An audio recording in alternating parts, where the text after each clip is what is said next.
Morning, y'all. So it's Lone One here. Video topic for today, and this got inspired through an interaction that I had. So it's a bit sporadic, but it's relevant.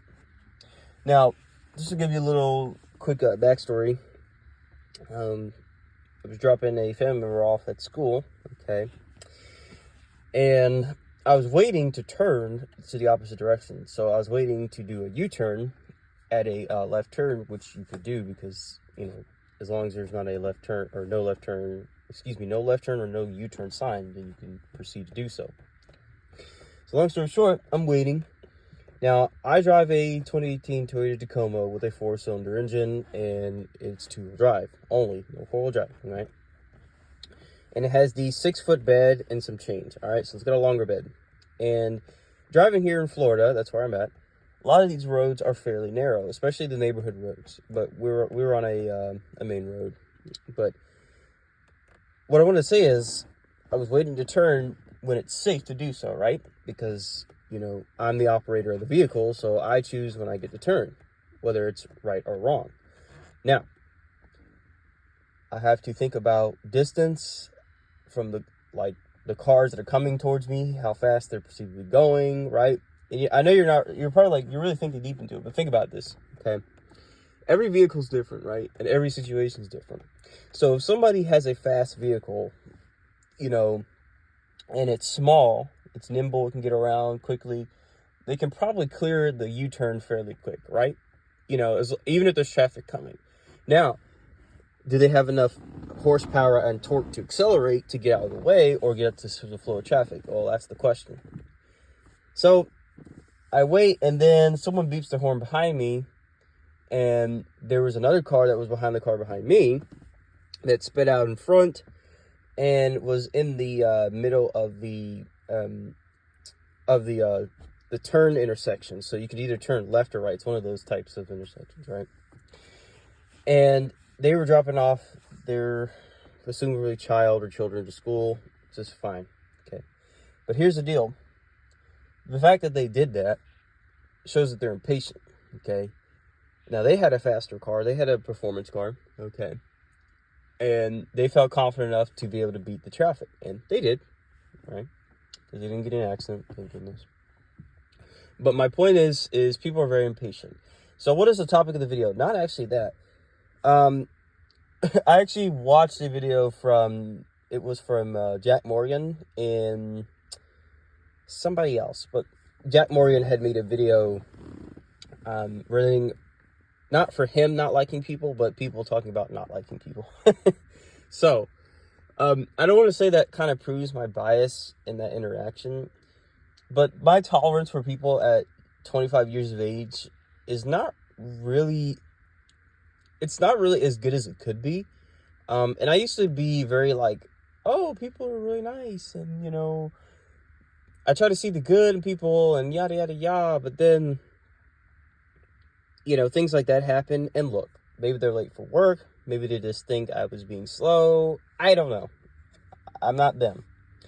But my point is that, it almost seems like, it's like this whole, how do I explain it?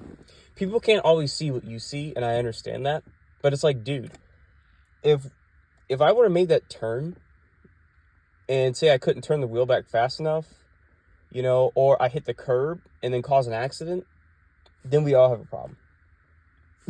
You know what I mean? Now we all have a problem. Okay.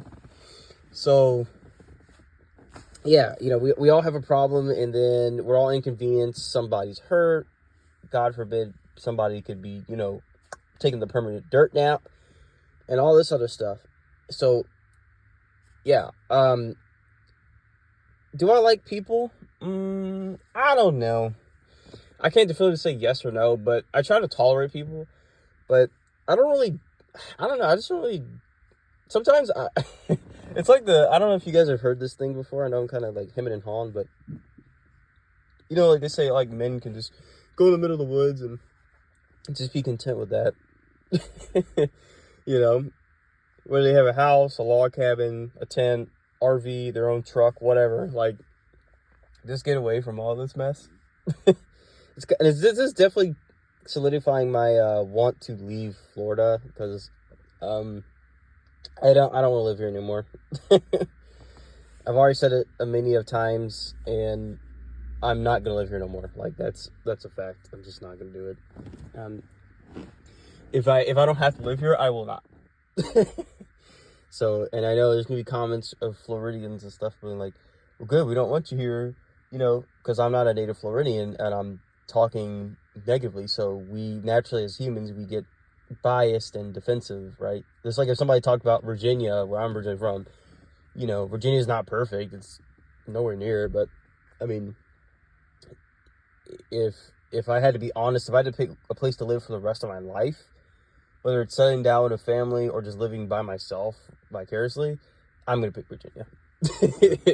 Despite it having an income tax, despite it having personal property tax on vehicles, right? Like those little nuanced things, but, it's not the end of the world, right? And Virginia is not the most expensive state to live in. So, not in the South nor in the U.S.